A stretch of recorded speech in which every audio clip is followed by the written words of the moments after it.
Hello, আসসালামু আলাইকুম বন্ধুরা, কেমন আছেন সবাই? তো আজকে আমরা চলে আসলাম আমাদের কবরস্থানের ঈদ মাঠে। তো আসলে আমাদের মৃত্যুর পরবর্তী ঠিকানা কিন্তু এইখানেই হবে। আমরা সবাই একদিন এখানে আসবো, আজ হোক কাল হোক কিংবা পরশু, যে দিনই কেন না হোক, আমরা কিন্তু একদিন এখানেই আসবো। মানুষ জীবন একটাই, কিন্তু আমাদের কারোর মধ্যে এই মৃত্যুর ভয় নেই। আমাদেরকে একদিন মরতেই হবে, আমরা একদিন এখানেই চলে আসবো। জানি না মহান আল্লাহ তাআলা কবে আমাদেরকে ডেকে নেন।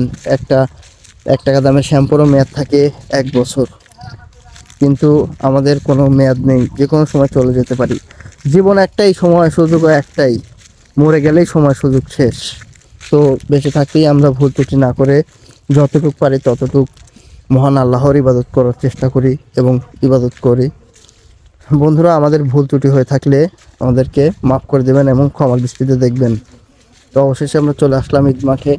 এখানে আমরা কিছুক্ষণ ঈদ মাঠটা দেখাশোনা করব এবং কবরস্থান কবর জিয়ারত করব।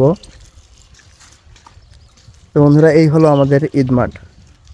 তো আমাদের ঈদ মাঠটা কেমন সেটা আপনারা কমেন্টে জানাবেন এবং কবরস্থানের কবরবাসীদের জন্য আপনারা দোয়া করবেন।